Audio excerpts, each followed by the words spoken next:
Glórias a Deus. Vou ganhar tempo para que a gente também não prolongue e não passe do horário, amém?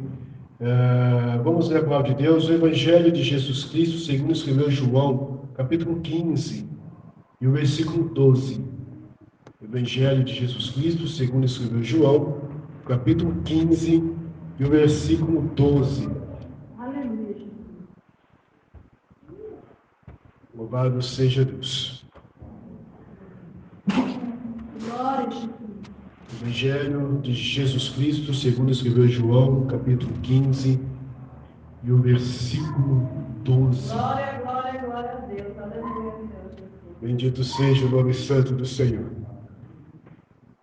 Glórias a Deus. Todos encontraram, diz amém. Amém. Quem não encontrou, diga eu. João 15, 12. Que todos possam dar reverência à palavra de Deus nesse instante. Diz assim: o meu mandamento é este, Jesus dizendo, o meu mandamento é este, que vos ameis uns aos outros, assim como eu vos amei. Mais uma vez, o meu mandamento é este, que vos ameis uns aos outros, assim como eu vos amei. Pode se assentar, queridos. Louvado seja Deus.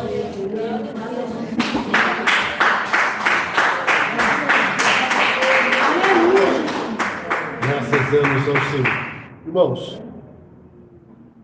esse versículo que nós lemos aqui, Jesus está dando as suas últimas instruções aos discípulos, né? Começa o capítulo 15 ali, João, relata essa passagem. Jesus dizendo: eu sou a videira verdadeira e meu pai é o lavrador. Toda vara em mim que não dá fruto, atira e limpa. Toda aquela que dá fruto, para que dê mais frutos. E Jesus disse: vós já estáis limpos pela palavra que eu vos tenho falado. No versículo 12, nós lemos esse versículo, onde Jesus está dizendo sobre um mandamento. Ele não disse: eu vos dou um dom. Não. Ele disse: meu mandamento é este, que vos ameis uns aos outros, assim como eu vos amei. Então nós entendemos que o amor, o ato de amar, ele não é dom, não é um dom. Não, tem o dom do amor. Não existe dom do amor. Existe um mandamento. Se nós observarmos as Escrituras, lá, quando Moisés passa as instruções aos filhos de Israel, a lei, as tábuas da lei, Moisés, ele disse, o primeiro mandamento: amarás o Senhor teu Deus sobre todas as coisas, com toda a sua força, com todo o seu entendimento, com toda a sua alma. E o segundo mandamento: amarás o teu próximo como a ti mesmo. Mandamento. Então não é dom, Então nós não podemos dar a desculpa que não amamos, porque não temos o dom de amor. Porque os dons são distribuídos à igreja de acordo com a necessidade, para aquilo que é útil, Então, uns têm o dom de língua, outros têm o dom da palavra, outros têm o dom de profecia, outros têm o dom de interpretar, o dom de visão, de sonhos. São dons distribuídos de acordo com a necessidade. Mas, quando se trata do amor, de amar, já não é dom. É mandamento. Mas amar, irmãos, nunca é uma tarefa fácil, não é? Não é uma tarefa tão fácil. Porque falar de amor é muito bonito, A gente ouve muitas falas de amor, seja no mundo secular, seja na igreja, e é tão bonito as palavras, os versos, as músicas, os hinos, as poesias. Tão bonito falar de amor, não é? Mas o difícil é praticar esse mandamento, é obedecer, é realmente nós cumprirmos com essa ordem de Jesus, que é amar uns aos outros. Pregar também é muito fácil, chegar aqui no púlpito e, como eu estou fazendo hoje, e falar sobre o amor, é bonito, é fácil, é assim, fácil, vamos dizer, entre aspas, porque a pregação é uma responsabilidade. Quando eu falo fácil, porque é assim, a gente prega, fala, mostra, ensina sobre o amor, mas na hora de nós praticarmos o amor, aí está o desafio. Aí está o desafio.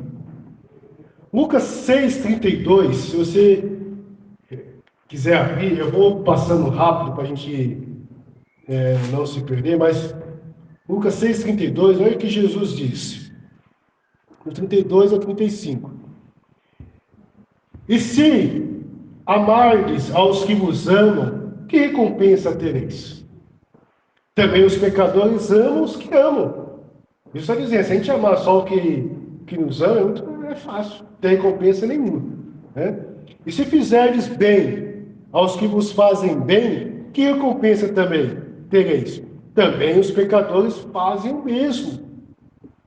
E se emprestardes àqueles que esperais tornar a receber, que recompensa tereis? Também os pecadores emprestam aos pecadores para tornar a receber outro tanto. 35. Amai, olha o desafio.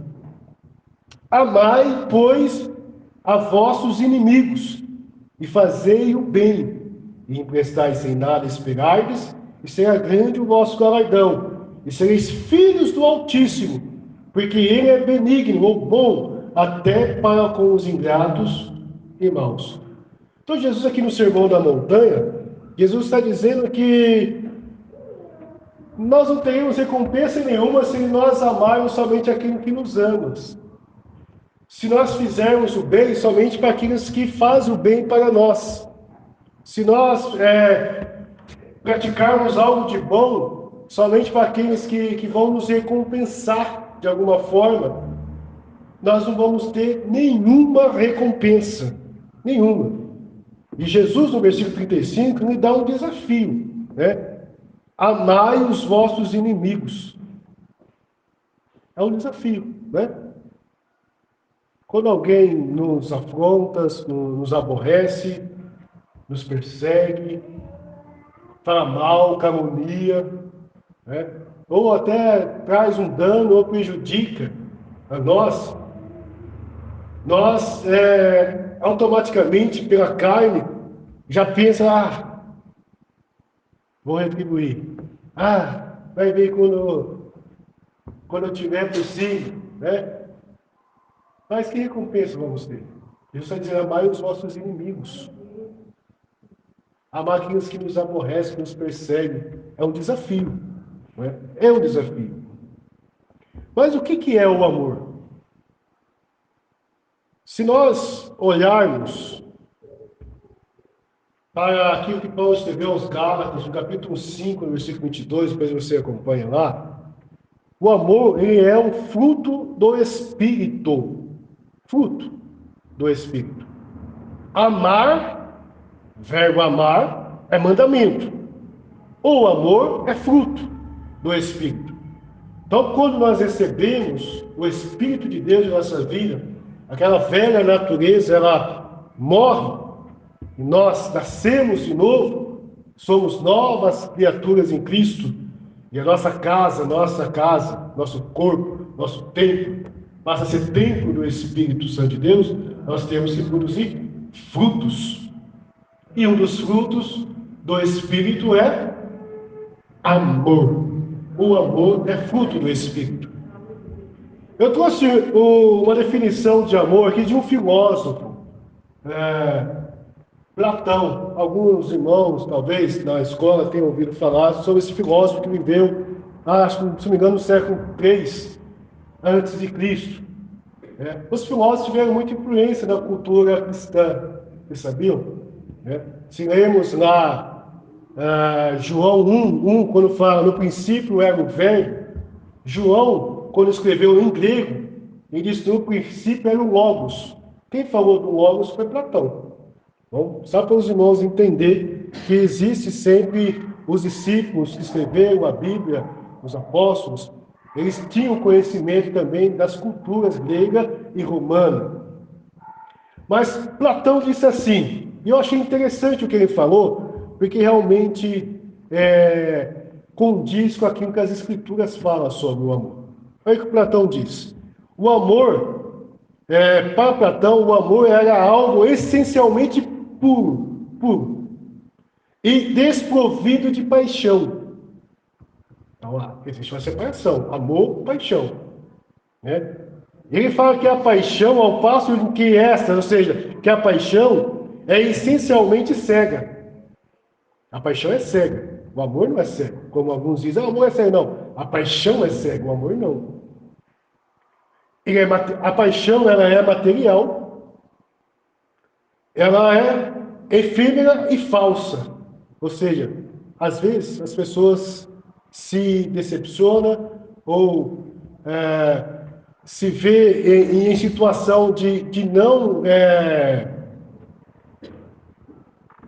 receber algo em troca pela paixão, porque ela realmente é cega, ela é algo falso.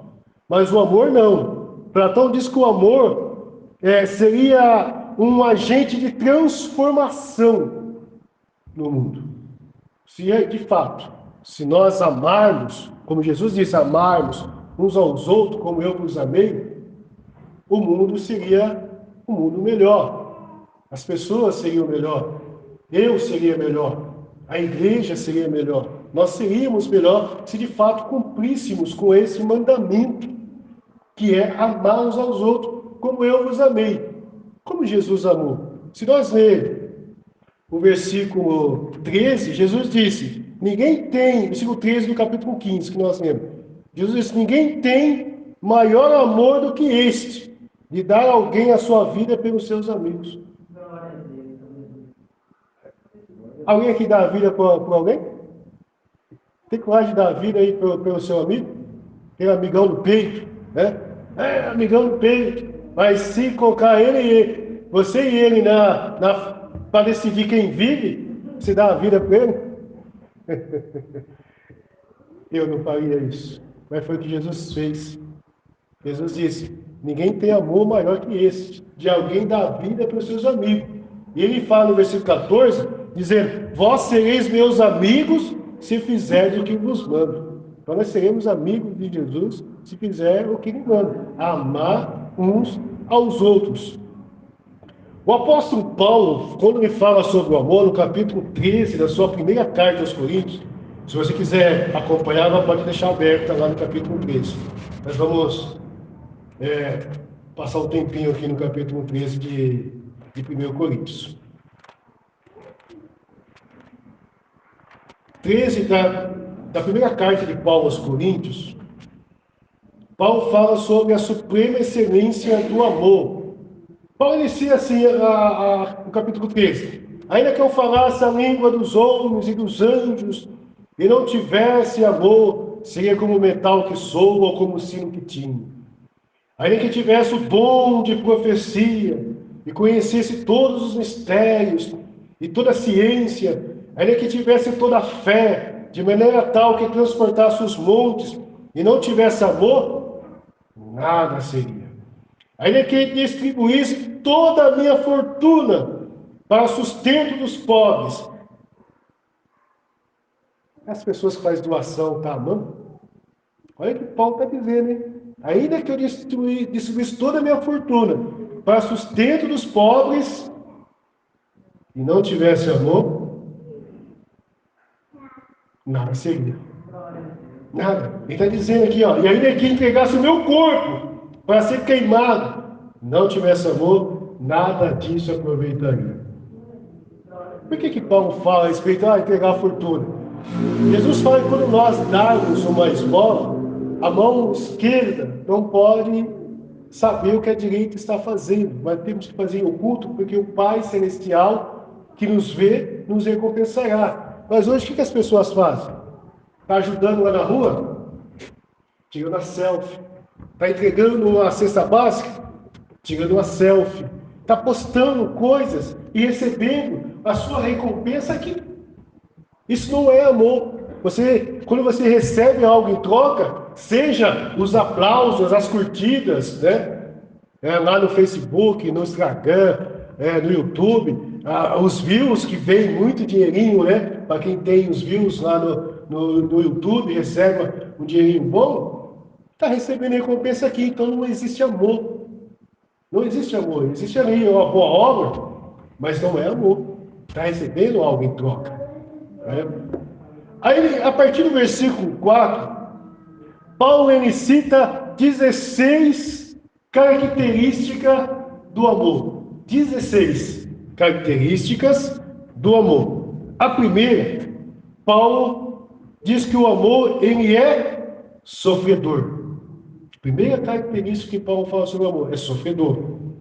A segunda, Paulo diz que o amor é benigno, ou em algumas outras traduções, é bom. A terceira, Paulo diz que o amor não é invejoso. A quarta, Paulo diz que o amor não é leviano. A quinta, Paulo diz que o amor também não é soberbo. A sexta, Paulo diz que o amor não se porta com indecência. A sétima, Paulo disse que o amor não busca seus próprios interesses. A oitava, Paulo diz que o amor não se irrita.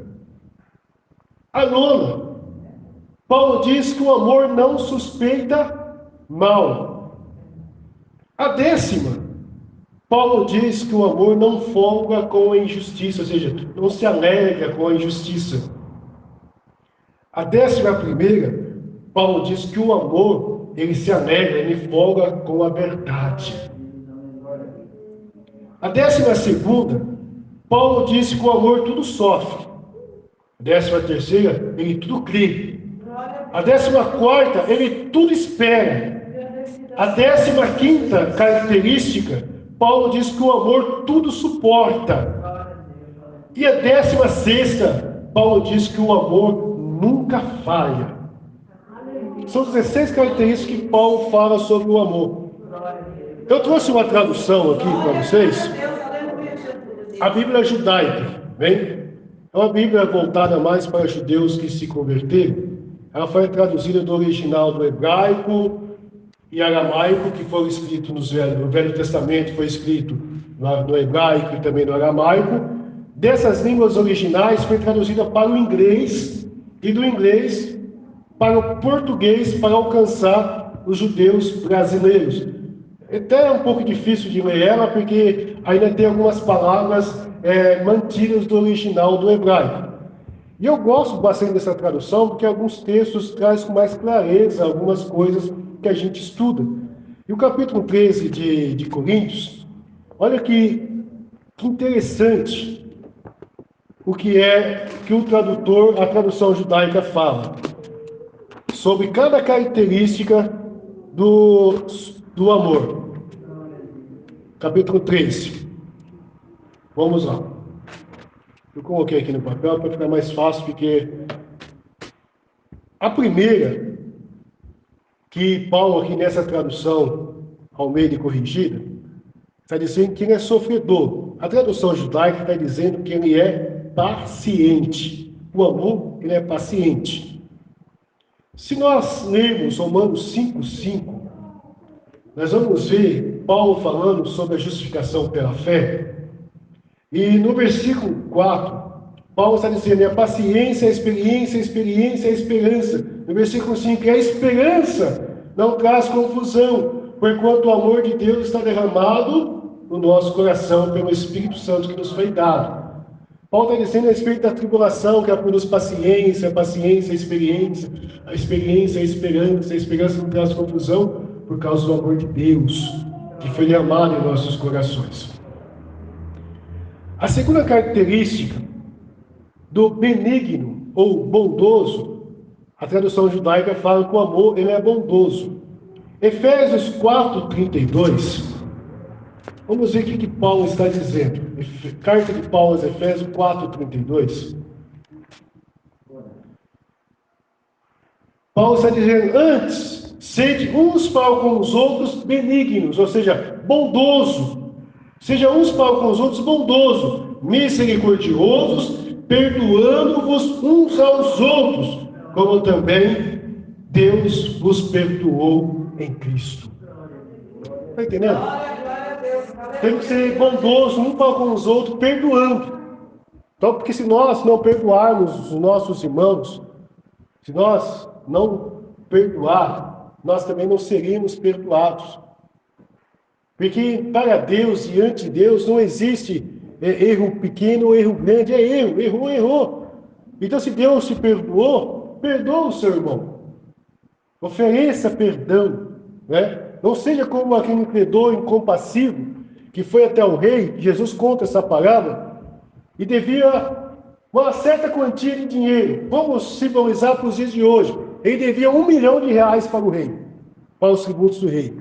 E o rei falou: você vai ser preso por causa dessa dívida.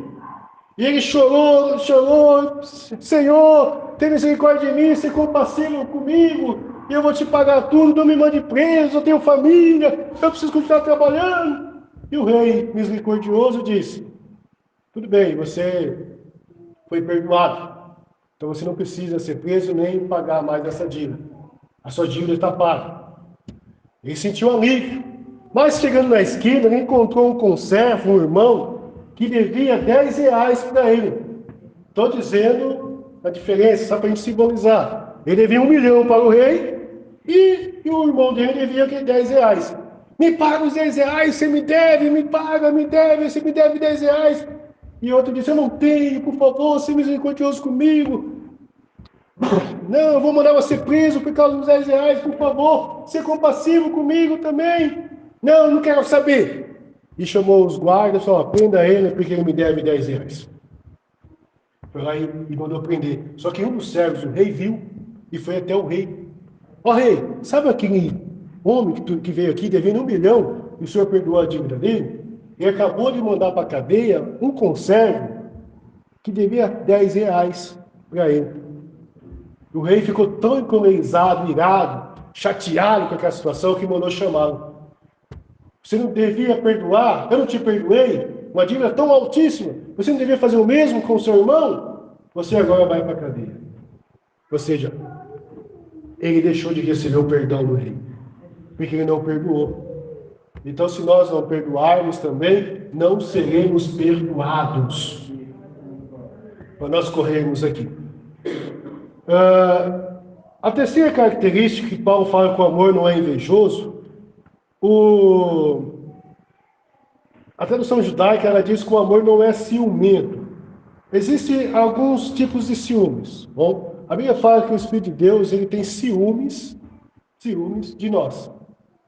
Isso quer dizer zelo, né? O homem para a mulher, o esposo para com a esposa, tem ciúmes um para com o outro? É natural isso ou não? É. Isso quer dizer no zelo. Quando se passa dos limites, aí se torna um negócio doentio, né? Mas o ciúmes ele existe e é natural, de zelo, de cuidado, né? Para cuidar daquilo que é seu. Louvado seja Deus. Agora, o que o Paulo está dizendo aqui, a questão de não é ciumento, é aquele negócio de inveja. Eu tenho, aquele irmão não tem. Aí o irmão que não tem, fica com ciúmes de mim porque eu tenho. Ou eu não tenho algo que ele tem e fico com ciúmes dele porque ele tem. Isso que Paulo está dizendo. E se nós podemos olhar para aquilo que aconteceu com Caim e Abel. A oferta de Abel foi aceita por Deus. Mas a de Caim não. E ele ficou enciumado com aquela situação. O que Caim fez? Matou o seu irmão. Então o amor ele não é invejoso, ele não é ciumento, ou seja, se ele não tem, ele se alegra com aquilo que tem. Ele não vai se aborrecer porque o outro ganhou, porque o outro foi promovido, porque o outro está prosperando, porque o outro chegou primeiro, não. Ele se alegra. Ele não vai ter inveja, não vai colocar tropeço para que a pessoa caia num caminho só porque ele não tem. A quarta, está dizendo, Paulo diz que o amor não é leviano, ou seja, ele não é orgulhoso. né? O amor não tem aquele orgulho. Provérbios 29 e 23. Provérbios 29 e 23, Salomão vai dizer a respeito do orgulho, né? Que também quer dizer sobre a soberba. Diz assim, 29 e 23, a soberba do homem o abaterá, mas o humilde de espírito obterá honra. Então, se o homem for muito orgulhoso, ele vai ser abatido. Se ele for soberbo, ele vai ser abatido. Lúcifer, ou Satanás, ele se via nas pedras, né, trabalhadas lá do Éden, o querubim adorado, mas ele quis ser maior do que Deus. O seu orgulho o derrubou. O seu orgulho, a sua soberba, por querer ser maior do que Deus, o fez cair e ser expulso do céu. A quinta característica, que é a mesma coisa, não é soberbo, ou seja, não é vaidoso. Se nós olharmos um tipo de vaidade dentro da Bíblia, foi Uzias. Lá no livro de 2 Crônicas, no capítulo 26, versículo 16, 2 Crônicas, a Bíblia fala que Uzias, o rei, foi um rei que prosperou grandemente, foi temente a Deus.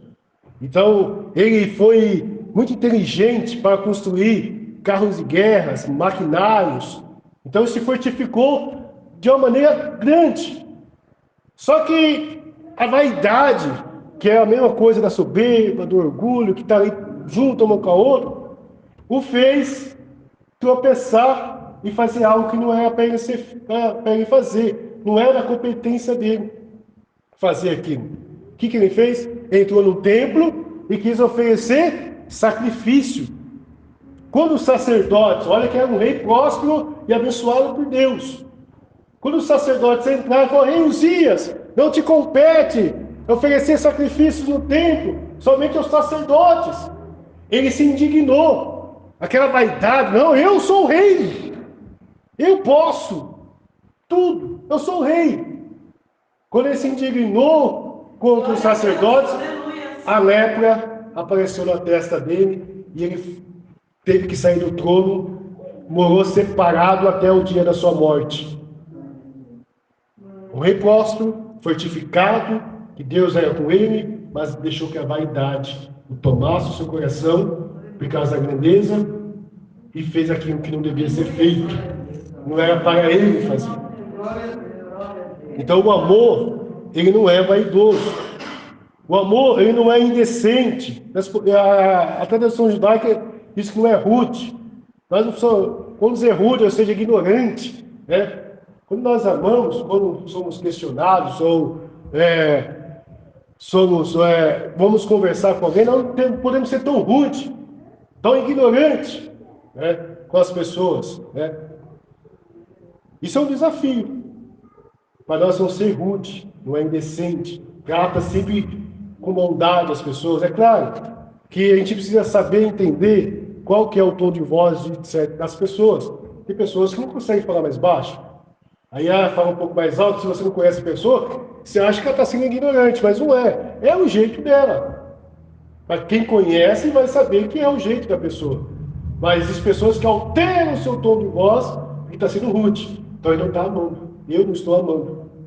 Se eu alterar meu tom de voz, se eu praticar qualquer coisa que mude a minha voz, o meu comportamento, isso está dizendo que eu não estou amando naquele momento.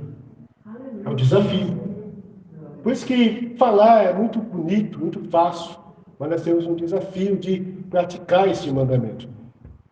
Rapidinho, vamos no sétimo. Paulo está dizendo, não busca os seus próprios interesses, ou seja, ele não é egoísta.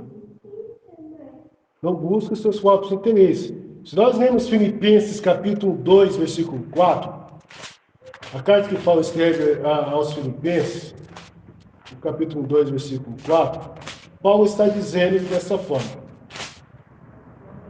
não atente cada um para o que é propriamente seu, mas cada qual também para o que é de outros. Ou seja, só busco para mim, só quero eu, só eu, só eu, só eu. Eu tenho que ganhar, eu tenho que fazer, eu tenho que conquistar. Não, só eu que tenho que fazer.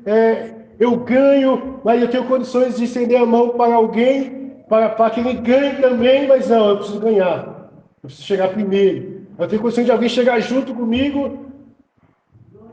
Precisamos o quê? Se atentar para aquilo que é do outro. Sabe, às vezes nós vemos alguns vídeos esportivos, não se escandalizem, tá bom? Não se escandalizem, que chama muita atenção, de que somente os atletas que estão correndo lá nas maratonas, aí um está lá totalmente já sem força, debilitado, aí vem o outro e oferece o ombro para ele chegar até a linha de chegada, para ele chegar, concluir a jornada, mesmo sabendo que ele não vai ganhar, mesmo sabendo que vai perder o troféu, mas ele oferece o ombro para que o outro ganhe. É isso. Às vezes nós deixamos de ganhar para que o outro ganhe, mas é difícil. Vem alguém aqui e oferecer algo para mim, não, dá para ele, eu querer aqui, dá para ela. É difícil, né? Difícil. Você quer tanto aquilo, mas a pessoa também quer, e você abre mão daquilo que é seu. Tem coragem de fazer isso, irmão? É difícil, né? Muito difícil. Mas é um desafio, precisamos amar. O amor, ele não se irrita. Ou seja, ele não se ira facilmente. Efésios 4, 26, Paulo também vai dizer, no versículo 26, irai-vos e não pequeis. Não se põe o sol sobre a vossa ira. Ou seja, vem a ira em alguns momentos, mas não peque. E não deixe que o sol se ponha, ou seja, que você durma antes que você se reconcilie com aquela pessoa que você está irado. Ou nervoso, né? Vamos dizer. Temos que fazer isso. Isso é uma prática. Isso é exercer o amor, é praticar esse mandamento. É difícil, às vezes está muito bravo, né? Mas você tem que se reconciliar. Não se ponha o sol sobre a sua ira. O nono, Paulo está dizendo, não suspeita mal. A tradução judaica, ela traz algo interessante. Diz assim, não mantém um registro de erro. Ou seja, quem ama não mantém um registro de erro, ou seja, não fica lá guardado aquilo que a pessoa errou, aquilo que nós erramos. Né? Você errou, eu errei. O irmão errou, a irmã errou. Mas você não guarda aquele registro de erro só para sempre estar ali, ó, você fez errado, você fez isso, fez aquilo. João 21, aqui mesmo no Evangelho de João 21, quando Jesus ressuscita, começa a aparecer aos discípulos, lá na praia, Jesus senta com os discípulos e pergunta para Pedro, Simão Pedro, tu me amas? E Pedro diz, Senhor, eu te amo, apacenta as minhas ovelhas. Simão Pedro, tu me amas? Senhor, tu sabes que eu te amo, apacenta os meus cordeiros. Simão Pedro, tu me amas? Aí Pedro se entristeceu. Sabe por quê? Porque na terceira vez ele se lembrou que ele negou o Senhor 3 vezes. E o Senhor estava perguntando, realmente você me ama, Simão Pedro? Mas Jesus não estava ali querendo jogar na cara de Pedro que ele negou. Não, Jesus está dizendo, Pedro, tu me amas. E Jesus sabia que Pedro o amava. Jesus sabia. Eu te amo, Senhor. Apacenta as minhas ovelhas.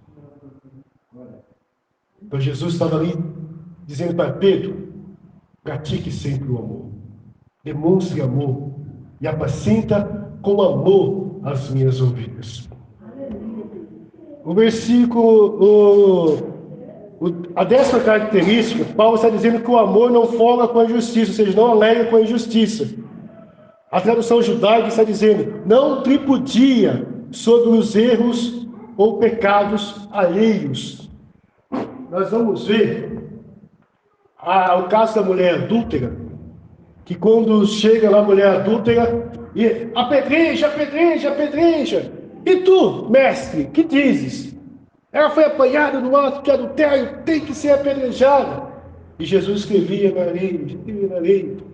E Jesus olhou para aqueles homens que estavam acusando aquela mulher com as pedras na mão e disse, olha, quem de vós que não tem nenhum pecado, que seja o primeiro a tirar a pedra contra ela. Todos saíram. Todos. Todos. Jesus conhecia aquela mulher. E Jesus sabia que existia muita hipocrisia e falsidade na vida daqueles homens que estavam apedrejando, porque eles não estavam cumprindo a lei para apedrejar ela. A lei dizia para apedrejar? Dizia. Mas onde estava o adúltero? Deuteronômio 22, 22 diz: se uma mulher for pega em ato de adultério, ou o homem for pego no ato de adultério com uma mulher que é casada, tudo, ambos, Deuteronômio 22, 22, ambos terão que ser apedrejados. E ali só estava a mulher. Onde estava o adúltero naquele momento? É por isso que Jesus diz: quem dentre vós que não tem pecado, que seja o primeiro a tirar a pedra contra ela. Não ficou ninguém. E Jesus falou: mulher, ninguém te condenou? Onde estão os teus acusadores? Ela disse: ninguém, Senhor. Vai em paz, eu também não te condeno. Mas vai e não peques mais. Jesus não se pôs, tirou vantagem. Jesus não tirou vantagem do erro dela. Quantas pessoas que tiram vantagem do erro do irmão, da irmã, seja de qualquer erro. Começa a lembrar do problema do irmão. Esse não pode fazer isso porque ele fez aquilo. Esse não pode ir até ali porque ele fez aquilo. Isso não pode acontecer porque ele fez aquilo. Começa a se levantar em cima de um erro que a pessoa praticou e Jesus está perdoando a pessoa. Então, isso é amar? Não. Que Deus, quando olha para nós, não se lembra mais dos nossos pecados, dos nossos erros. Então nós temos que fazer o mesmo. Praticar o amor e esquecer o erro do irmão, o erro da irmã. Porque Deus deu a ele, a ela, uma segunda chance, para que ela vá, para que ele vá, para ele siga adiante fazendo diferente. Aí vem o teste para nós. Para que nós não caiamos na soberba, no engano, de achar que somos melhores porque ele fez algo errado, eu fiz algo errado, mas diferente. Mas fiz. Né? Fiz de alguma forma. Se você pegar uma folha em branco e fizer um risco, aquela folha está toda limpa? Não, né? Se você pegar uma folha em branco e riscar toda ela está limpa? Não. Agora, se você pegar uma folha em branco, não tem risco nenhum, ela está limpa? Tá. Então, a que está toda suja, riscada, e a que está só com um risquinho, ela não serve. Está suja. Quando a folha em branca, tem que ser em branco. E Jesus nos purifica com o seu sangue e deixa as nossas vestes alvas como a neve, brancas. Somos purificados no sangue de Jesus, esse amor, tão grande amor que nos amou. Aí, para nós finalizarmos, irmão, a partir do 9, na verdade, a partir do 11º, diz que folga com a verdade, né? João diz que se alegrava que os seus filhos estavam andando na verdade. Aí João fala: olha, então amem uns aos outros, né? Esse é o mandamento que o Senhor deu. O número 12, Paulo está dizendo: tudo sofre, ou seja, sempre suporta. Se nós amamos, nós temos que suportar uns aos outros, né? Suportar a luta, a tribulação, a adversidade, que Deus nos dá graça para suportar, e Jesus suportou grande afronta por nós. Tudo crê, ou seja, sempre confia. Então quem ama, confia, gera confiança. O amor tem que gerar confiança. Tudo espera, ou seja, sempre vai esperar. Se nós amamos, nós temos que esperar. Temos que confiar, temos que suportar. Se nós amamos a Deus, temos que esperar em Deus. Se nós amamos a Cristo, temos que amá-los e esperar Ele pacientemente até que Ele venha nos arrebatar. Não podemos trocar esse amor grande, esse amor maravilhoso, esse amor inefável, esse amor insubstituível, esse amor único por qualquer coisa dessa vida. Se amamos a Deus, não trocamos Jesus por causa dos problemas dessa vida. Ele tudo suporta, ou seja, Ele vai tolerar. Tropeçou? Te ajuda. Tropeçou de novo? Tolera, irmão. Tropeçou de novo? Tropeçou a terceira vez? Tolera, tenha paciência com ele. A quarta vez o irmão errou. Tolera, tenha paciência. Carregar o justo 7 vezes, as 7 vezes o Senhor levantará. Nós precisamos praticar essa tolerância, ou seja, essa paciência, de até que a pessoa se firme, como nós temos com as crianças quando estão andando. Cai uma vez, não, você vai conseguir. Cai outra vez, você vai conseguir. Vai lá firmando os pezinhos, até que daqui a pouco está correndo aí pela igreja igual meu filho. Né? Mas a gente foi paciente, querendo que ele andasse, e caiu várias vezes, até que ele caminhasse firme. E assim nós temos que ir com os irmãos. Ter paciência, ainda que ele errou 2 vezes, não conseguiu ainda se libertar, ser transformado, tenha paciência e Deus vai fazer a obra. E o 16 diz que o amor não falha, ou seja, a tradução judaica diz que o amor jamais acabará. Então no versículo 8, na primeira carta aos Coríntios que Paulo escreve, no capítulo 13, Paulo disse que o amor jamais acabará. Se vier o dom de profecia, havendo profecia será aniquilada, havendo línguas cessarão, havendo ciência desaparecerá. Pode haver todos os dons, mas tudo vai cessar, porque os dons são para a utilidade da igreja. Mas quando a igreja for arrebatada, o amor permanecerá, não acaba jamais. Então nós temos que amar, e o desafio é nós amarmos de maneira incondicional, que é o amor ágape. Existe o amor fraternal, de um irmão para com o irmão, o amor eros, do homem para com a mulher, da mulher para com o homem, e o amor ágape, que é o amor incondicional, ou seja, o amor onde você não espera nada em troca, mas simplesmente ama. Esse é o desafio. Que o Espírito de Deus fale mais em cada coração. Calma, vocês,